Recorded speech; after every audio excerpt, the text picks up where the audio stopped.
Mamaya ho nating pakinggan ang announcement nitong si Bro Edwil Zavala ha. Meron ho muna akong tagubilin ha sa ating mga kasama dito sa PH Update na tutungo sa EDSA. Kasi alam ko marami sa ating mga kasama dito ang magtutungo dyan para makapagpakita ng suporta sa mga pinaglalaban ng mga kababayan nating INC.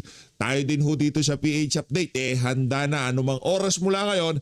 Tutungo ho tayo dyan para makapagpakita ng suporta dyan sa mga kababayan nating INC. Pero bago ho yan, isang like at isang subscribe. Masaya na ho tayo dyan sa mga gusto sumali sa ating community. Yung join button, nandyan lang ho sa baba. Ayun na nga, kumakapal na ho ang mga tao dyan sa, EDSA. Lahat ho welcome dyan. Wala hong dyan, wala hong hindi welcome. Yung mga makakaliwa siguro yung mga interest nila ay maagawang kapangyarihan kung ano pa man. Ang tayo lang naman, ang atin lang naman ho dito gawin ng tama. Yun ang ipatupad ang batas, hindi baluktutin ang batas.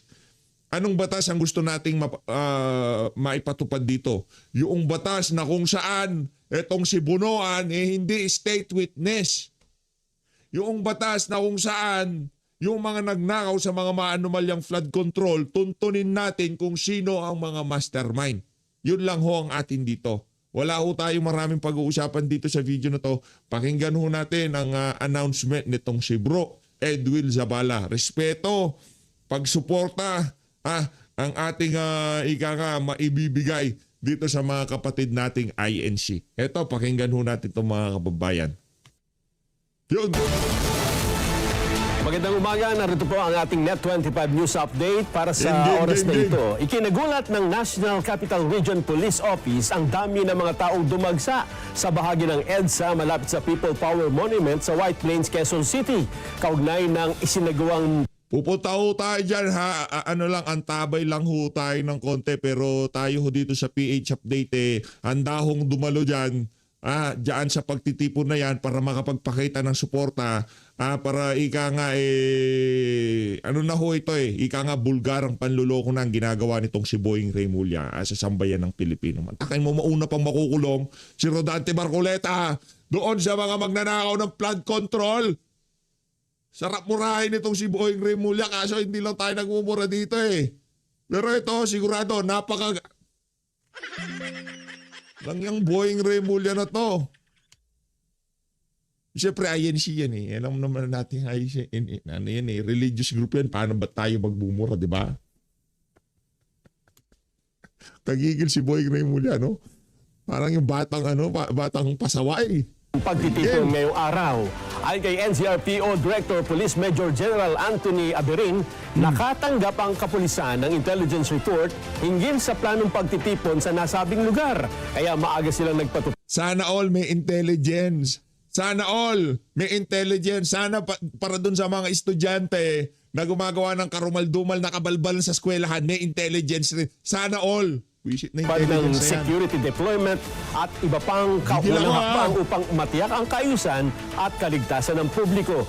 Nananatiling nakantabay ang mga otoridad sa lugar upang mapanatili ang kaayusan habang nagpapatuloy ang pagtitipon. As of 7:43 a.m., sa kabila ng malakas na pagbuhos ng ulan, ay patuloy rin ang pagdagsa ng mga tao sa mga magkabilang bahagi ng... Kasi pagka hindi tayo nagsama-sama para putulin na sungay nitong administrasyon na to, ano yan? Magdedire-diretso yan. Kailangan na hong putulin ang sungay nitong administrasyon na to. Sinasabi ko sa inyo mga kababayan, ano ito? Sobra na. Tama na. Ika nga ng mga... Tama na, sobra na. Putulin na sungay ng mga siraulo sa gobyerno. EDSA. Prayer rally to. Panalangin natin na maputol yung mga sungay nila. Habang mahigpit na minomonitor ng mga otoridad ang... Announcement pa lang yan ni Boying Remulla kahapon. Na pinagpaplanuhan nito si Senator Rodante Marcoleta. Mga walang niya kayo. Sige, tingnan natin. Remulla versus INC. Hindi ito Remulla, hindi ito Ombudsman versus INC. Remulla versus INC ho ito mga kababayan. Sitwasyon. Walang niya kayo Nakapal ng mga mukha nyo. Para Para sa kapayapaan, ito po ang sigaw ng ilan sa mga nakilahok sa isinasagawang pagtitipon ngayong Martes, June 30 sa EDSA White Plains. Kasabay nito, patuloy naman ang pagdagsa ng mga tao na mula sa iba't ibang lugar sa bansa, hindi lamang sa Metro Manila kundi maging sa Yung Armed Forces daw ho, minomonitor na yung rally sa ano. Baka sasali sila. Sasali ba kayo Armed Forces? Welcome kayo! Minomonitor ng Armed Forces. So, saan na kayo? iba't ibang mga probinsya. Samantala, may bitbit na placards ang ilang nagtipon na nagsasabi ng mga mensaheng, "Don't bend the law. We want the truth." Bakit si Marcoleta ang ikukulong? Kayo ang mandarambong. Whoa! Aray mo. Ito naman si Sir Nelson Kaaga-aga, pinapaandaran tayo. Huwag ganon. Kaugnay po ng sinasagawang pagtitipon sa EDSA ngayong araw ay narito po sa studio, spokesperson po ng Iglesia ni Cristo, ang kapatid na Edwil Sabala. Kay Edwil, magandang umaga po. Magandang umaga po, Ka Nelson. Apo. Ito pong pagdagsa ng mga tao sa White Plains, sa Quezon City, at meron ding nakita dyan sa Liwasang Bonifacio, ang iba po inatanong na sila daw po pala ay miyembro ng Iglesia ni Cristo. Ano po bang dahilan bakit nagtungo doon ang ilan nating kababayan at kasama ang mga miyembro ng INC? Magandang katanungan po at dala-dala ko nga po ang statement na nais kong basahin ngayon sa mga nanonood sa atin. Narito po ang statement ng Iglesia ni Cristo.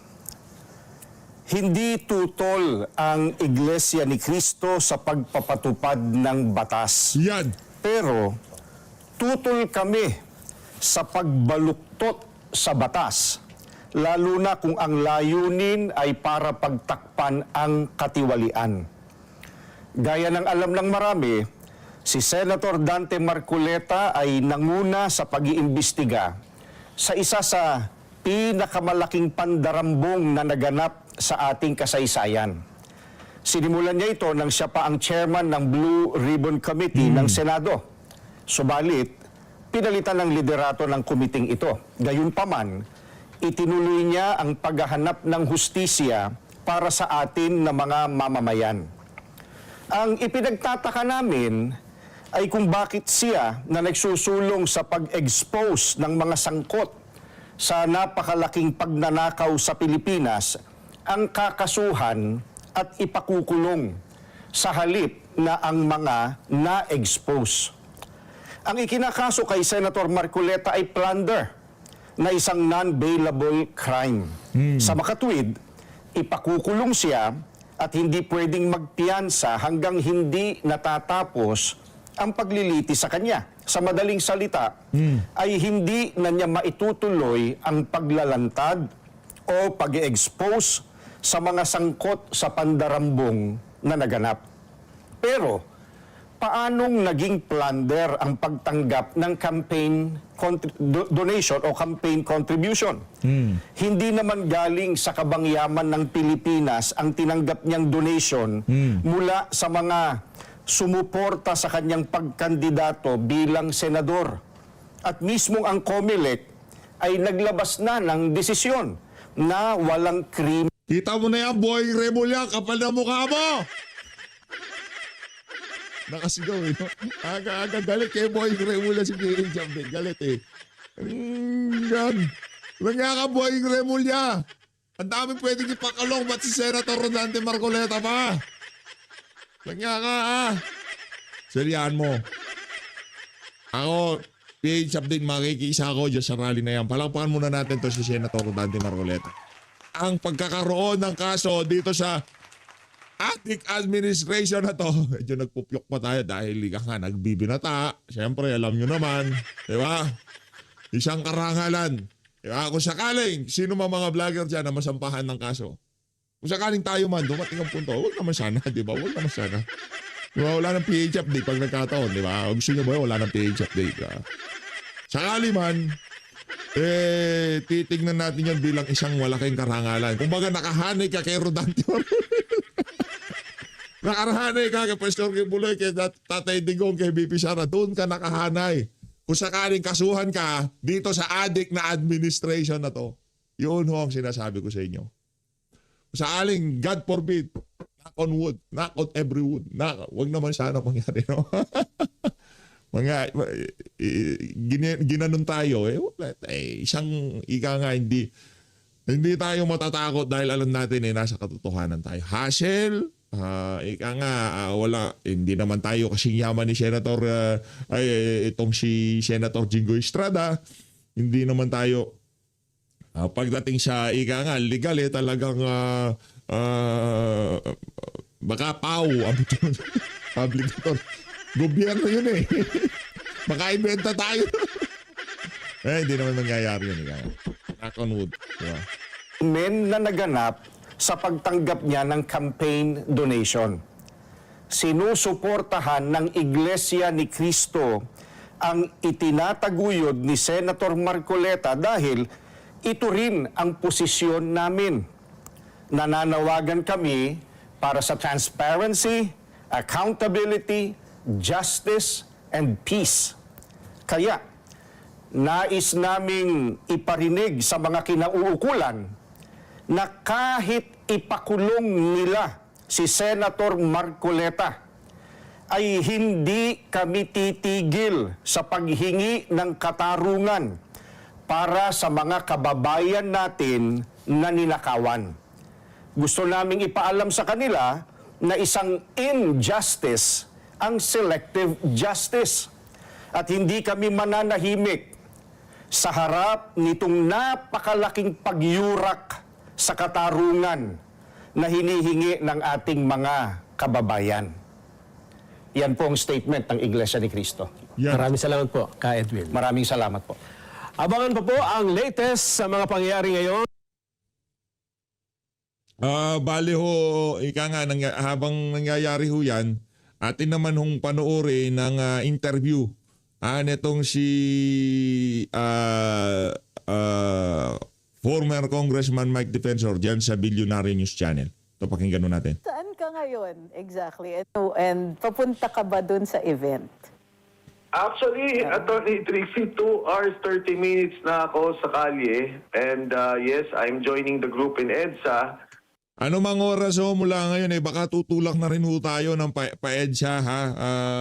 Pagka medyo gumanda-ganda ang tawag dito, ang sitwasyon ng panahon kasi medyo malayo ho yung panggagalingan natin. Magagaling ho tayo sa sobrang south, ika nga. Sa south o sa pinaka-south. Dahil doon tayo manggagaling. Diba? Mahirap na ho kasi baka bigla lumubog, mayari tayo, di ba? Yung mga kalsada. Antabayanan ho muna natin na sitwasyon. Pero anumang oras mula ngayon, pagka medyo gumanda-ganda sitwasyon ng panahon, kaya tayo ho'y magtutungo dyan. Okay? Marami naman kasing vlogger dyan. Mga tamad yung iba dyan Hindi naman makikipag-rally, tambay lang sa bahay. Grabe, hindi ko tambay sa bahay, tamad pala. Tamad pala hanggang lang pala sila hanggang YouTube. Hanggang Facebook ko lang. magalaw, no? Tayo sa PH Update, tayo subok na dyan, di ba? Pag kami pagtitipon talagang pupunta tayo. Napakarami ng mga tao na nasa EDSA ngayon and madami pa rin ang dumarating. Biglaan to, Attorney Trixie, as you well know, no? Hindi naman to in-announce, wala kaming panawagan, pero nagkaroon ng tawagan kagabi to have this. Pero hindi ko kalain na ganito kaaga pa lang, ganito kadami ng tao. Actually, from what I understand, 2 o'clock ng umaga, nagdatingan na yung mga buses dyan. And more, actually, by about 4 o'clock. So, pagkagising natin this morning, marami na talagang tao dyan. Do you know what this event is about? Well, actually, hindi ko masabi in particular, Tony Tixino, pero nung nanawagan kahapon yung mga White Ribbon Movement, supposedly magkakasama na kami ng mga ibang kasama dito. Pero I guess, nagkagulo nga kahapon kasi may mga public declaration na hindi pwede kami pumunta. Particular, ako pa, nabanggit sa pangalan ko. And eto, patuloy pa rin to ng paglabas ng mga tao tungkol doon sa corruption, tungkol doon sa nangyari na talagang yung ginagawa nila, wini-weaponize yung ating mga ahensya ng gobyerno particular, yung institution Simula lang ho ito nga nangyayari na to ha, yan dyan sa EDSA. Simula lang ho yan ha. At hindi ho tayo makakapag ika nga tulak ng pagbabago kung tayo ay nasa bahay lamang. Kung maaari, kung kaya din naman, tayo ho'y magtungo dyan sa EDSA. Sa pagsuporta para sa katotohanan, para sa tama, binabaluktot na ho nila batas. Talagang yung tipong tuldok, kudlit, kung ano man ang pwedeng tingnan para ito pwede nating ipasok to para maging plunder si Marcoleta. Ito. Itong kapirasong salita na to. Yan, yan. Campaign donation, plunder. Lang yan. Si Raulo. May uod sa utak. ng ombudsman na supposedly constitutionally mandated na kailan lang nagsabi, nakakagulat ka, and tawan-tawa din ako kasi kami ni Senator Marcoleta pa-file ng plunder pagkatapos Secretary Manny Bonoan na siyang departamento na involve yung flood control, naging state witness. Aray mo! Tingin ko talagang yung galit ng tao, hindi mapipigil eh. Talagang iba na yung mga ginagawang hakbangin ng gobyerno. Mike, could Yun ang pinakamasakit para sa akin. Gawing state witness tong si Bunuan. Magurguro siya dyan sa dyan sa kulong. Pakialam ko dyan, anak ng tokwa. Pagkatapos yung nagpakasasa, nag-enjoy kayo from 2023 hanggang 2024 sa 2025. Ngayon, bullshit na yan. you walk us through the other day ba o kahapon, mayroong white ribbon movement. Tama ba yun? The other day. Tama. Tapos, Tama. konti lang ang dumalo. So, ang pinaka-generous na estimate was something like 3,000 to 3,500. Pero, what was that about? And Para sa mga taga-AFP, PNP, wag na kayong mahiya. Welcome kayo dito. Baka akala nyo ha. Welcome ang AFP, PNP na sumali sa prayer rally. Magdarasal lang naman tayo. Wala naman. Darasal lang. Punta kayo doon. Magdasal tayo. Panalangin natin na sana di ba, umayos ang kaisipan ng mga siraulo sa pamahalaan. Ganun lang naman. AFP, PNP, punta na doon. Pahintay nyo. O kung meron kayong kamag-anak na AFP, PNP, papuntahin nyo doon. Manalangin tayo doon. Ganun lang naman. Mananalangin ha, hindi manggugulo.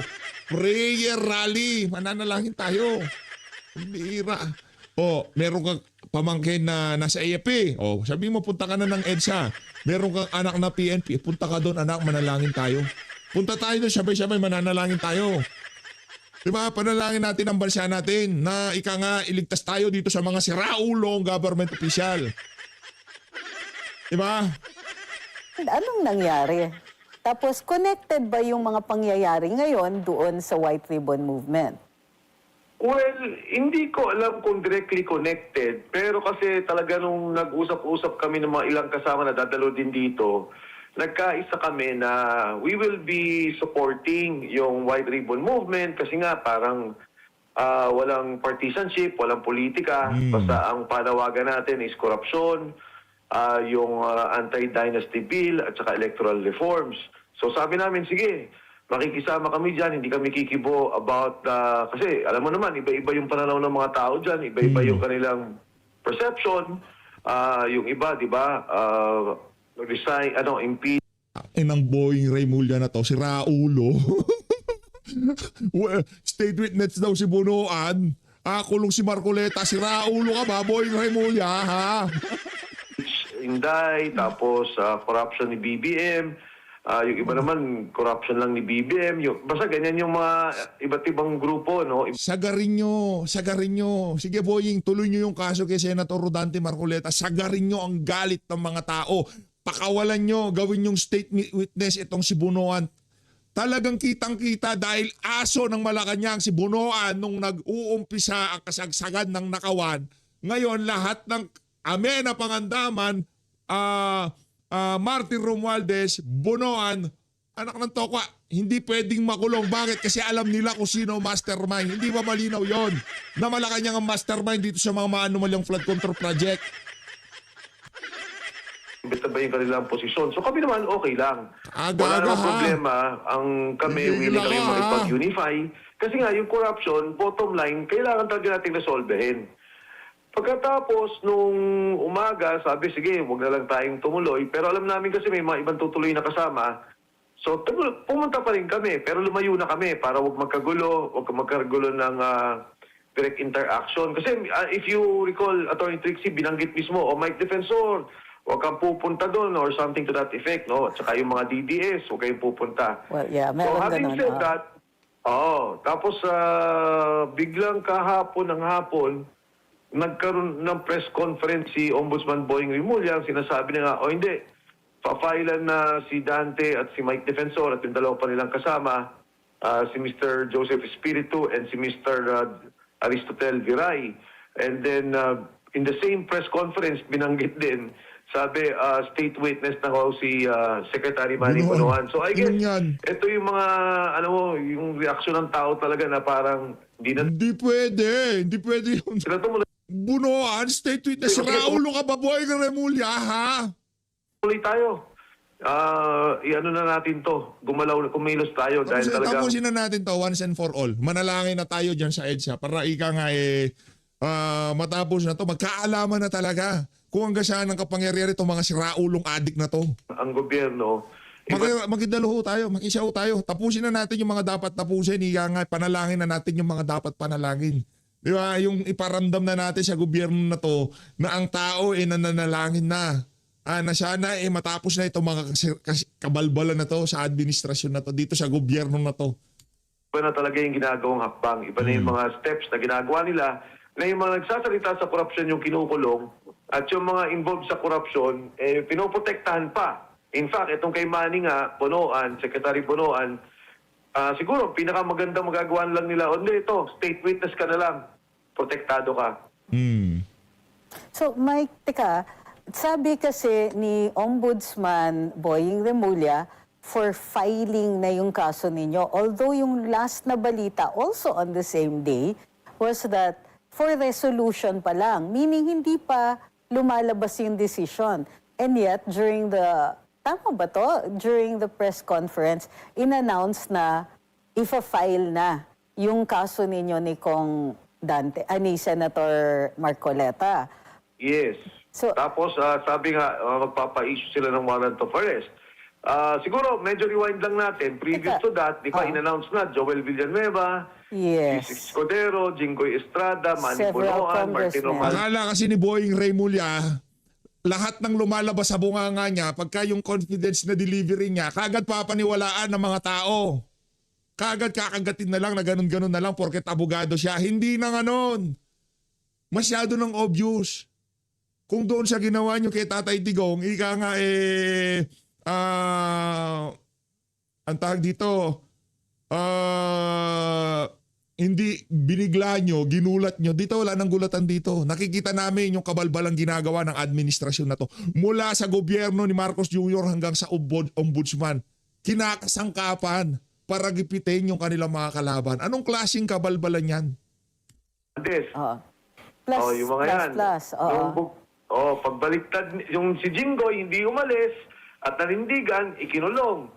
Yung mga bumaliktad, nawala yung kaso. Pagkatapos si Martin Romualdez hanggang ngayon, wala pa rin kaso. Kaya talagang halatang-halata yung mga nangyari dito sa ginagawa nilang paglalaro sa ustisya at pagtatakip doon sa mga nagnakaw.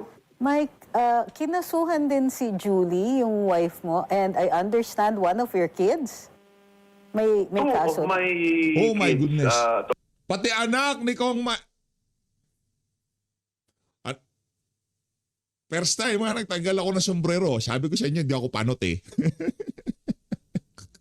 Sabi, BS malagi ng sombrero. Panot ka ba? Hindi tayo panot. Nagigil ah. Pati anak ni... Tara na. Attorney Trixie. Wow. Ano yung kaso nila and what's going on with that? Basically kasi, Attorney Trixie, kami yung may-ari ng building. Marami kami, hindi lang naman kaming pamilya, but we have investors doon sa building. Tapos may mga lessees, may mga nagre-renta. So yung niraid nila doon, and again, talagang sinadya nila, no, na talagang... Sige, subukan tayo. Tingnan natin. Paano ba sasabihin? Tingnan natin kung hanggang saan yung galing ni Boying Remulla dito sa isa na to. Tingnan natin. Tingnan natin. Hindi basta-basta yun. Tagang ginawa nila yun para lang atakihin ako. Tapos, ginawa nila, sabi nila, hindi. Kasama dyan yung si Mike Defensor, yung kanyang asawa, at yung dalawang anak. Pati yung anak ko na isa, Tingnan natin. corporate secretary. Tingnan natin yung galing ni Boying Remulla dito. Kada yun eh. So pati yun, dinamay nila. So talagang pilit lang ginigipit yung mga tao. In fact, Attorney Trixie, ganyan din yung kaso ni ni Secretary Harry Roque. Na ang kaso niya, human trafficking din. In particular, yung kay, if I'm not mistaken, yung kay Cassandra Om na case. Yes. So talagang, pinipilit nila maging non-bailable. Kasi kung kaso lang naman na available, alam nila, pwedeng mag-bail at pwedeng magsalita pa rin at kumilos. So ang gusto nila talaga, Non-bailable. non-bailable, ikulong yan, huwag makapagsalita, huwag makakilos, at huwag gumalaw para patuloy na itulak yung pagsalita dito sa korupsyon na talagang hindi nila inaaksyonan. Okay. Kung Mike, meron tayong questions from our viewers, from YT viewer Gilly. Tinatanong niya, kakasuhan na kayo ni Senator Marcoleta. Hawak niyo na ba ang warrant of arrest? Na-issue na ba ang warrant of arrest ninyo? Sa ngayon, wala pa. Pero nagkaroon na kami ng counter affidavit. Nakapag-submit na kami nila Senator Marcoleta. And yun nga, kaya yung sinasabi ni Ombudsman Boying na, mapapa-issue na namin yung warrant, pwede talaga yun. Kasi ganun-ganun din yung kay Jinggoy eh. Nung nag-counter affidavit sila, sabi nga ni Senator Jinggoy, nung pinuntahan ko siya sa Senado, sabi niya, pare, pinapapirma na nila yung aming warrant. Sabi ko talaga, sabi niya, and within the week, maaresto ako. And totoo nga, nangyari na binanggit niya na napirmahan yung resolusyon at nag-issue ng warrant laban sa kanya. How is your family taking it? Meron silang kaso, meron kang kaso. Kamusta po kayo? Well, of course, Attorney Trixie, kagabi, tumawag yung asawa ko, umiiyak. Sabi ko, you have to stay strong. Ganyan talaga. Tumawag Kawawa si yung Ma'am anak Judy. ko, umiiyak din. And alam naman nila, kasi bago naman nangyari ito, doon pa lang kay Sergeant Cotesa, binanggit ko lang sa kanila na baka itong paglabas sa Sergeant Cotesa at pagsuporta ko sa kanya o pag-alalay, lumaki to at gawin nilang, yun nga, maging talagang politika tong kaso. And lahat naman sila nagsabi na naintindihan nila at alam nila yung prinsipyo tungkol dito.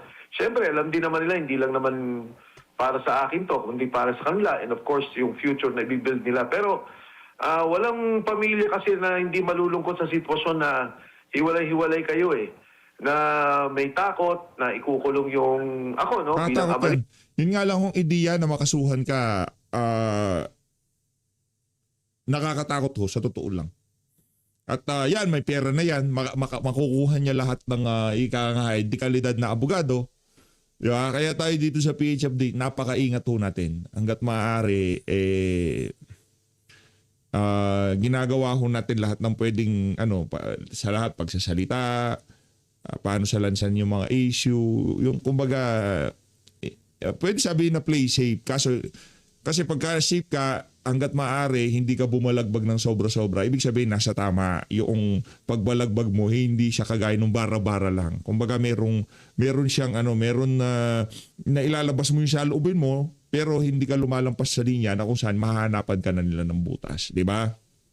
Kaya nga tayo dito, hindi tayo nagkikaya ng pabagsakin ng gobyerno na to o palitan si Marcos Jr. Ilagay lang sa tama sa pamamagitan ng pananalangin ng sabay-sabay. Lagi ko sinasabi sa inyo mga kababayan, and sa mga datihan na dito, lagi ko sinasabi talagang panalangin talaga ang ating sandata dyan. Anong araw ba ngayon? Naloko na. Kahit ito pala gusto kong magpunta, hindi ako pwede. Ako sakali man, magkukommute na lang ho tayo. Yung kabayo ko, ano siya ngayon, may regla. Hindi, coding tayo ng Marquez. Baka mayari tayo, EDSA pa. Pwede naman, magkukommute tayo. LRT, MRT, bus, lahat ng sasakyan na ho natin ito. Baka mag-aeroplano na ako pumunta dyan. Nila at yung mga kapatid nila. Ka-chopper, bumababa. Sino yung dumarating? Si Kong Mike ba yan? Si ano yan? Si Senator Marcoleta? Sino yan? Si Senator Robin Padilla, pagbaba si PH update. Naku, yari. Kaya mahirap din talaga, pero ayokong magpakita, Attorney Trixie, and sinabi ko rin sa aking pamilya, huwag kayong magpapakita ng lungkot, magdasal tayo, dahil pagka tayo nakita nila na ganyan, umiiyak kayo, nangihina kayo, lalo nilang ikakatuwa. Kailangan tayo magpakatatag. So, ilan ang kasong hinaharap mo ngayon, Kong? Siguro, Attorney Trixie, sa ngayon, if I'm not mistaken, kasama yung mga negosyo na sinara nila, umabot na ako siguro ng 7 hanggang 8 kaso. Wow. Kayo yata yung highest pointer dito sa mga nakakasuhan.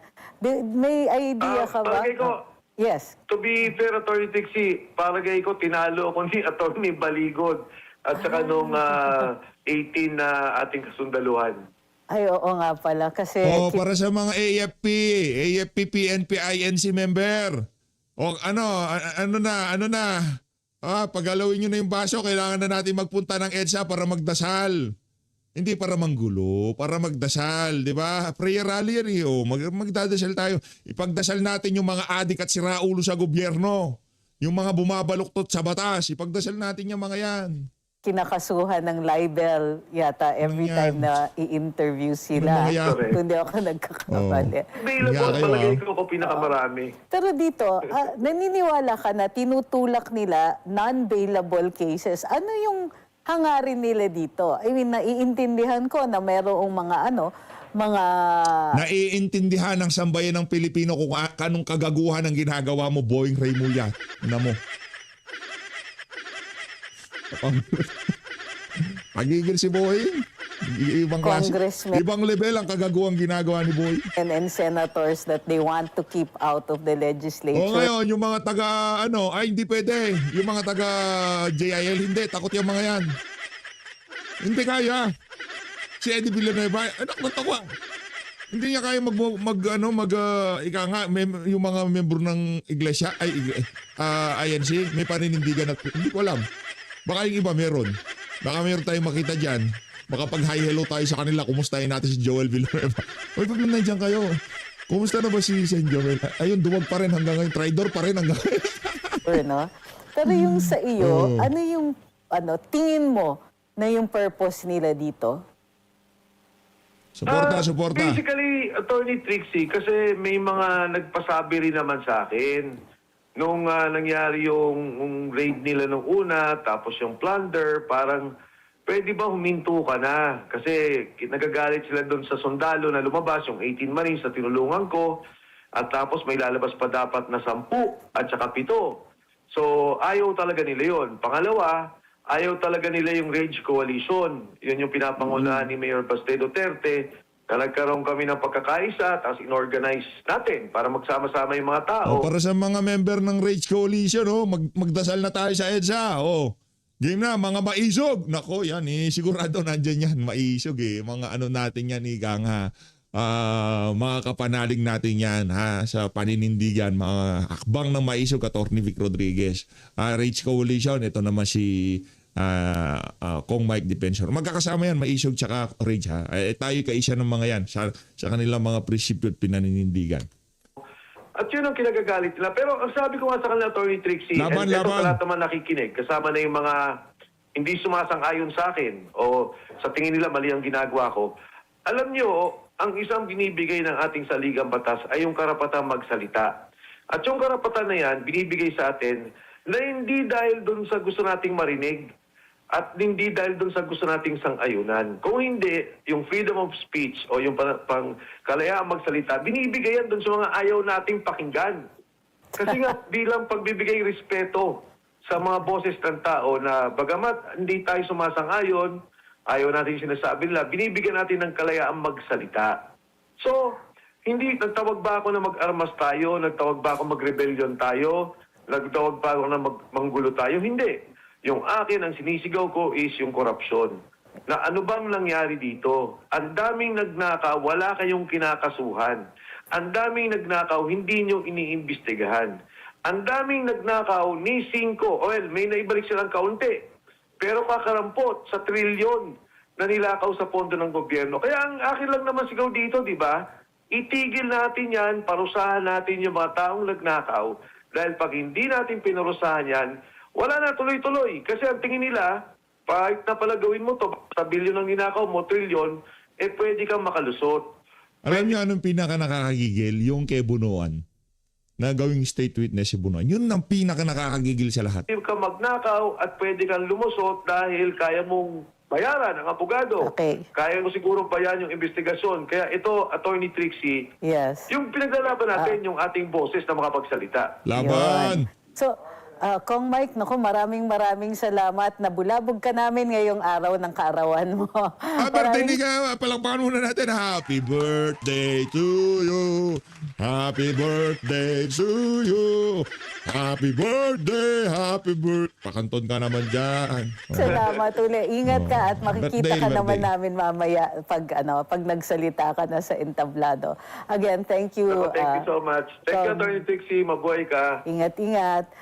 Ang kasunod natin na panauhin, mayroon dito sa ating ngayong araw na ito, ang isa sa pinaka-followed na legal explainer online. Pagbalik ng The Spokes after this short break.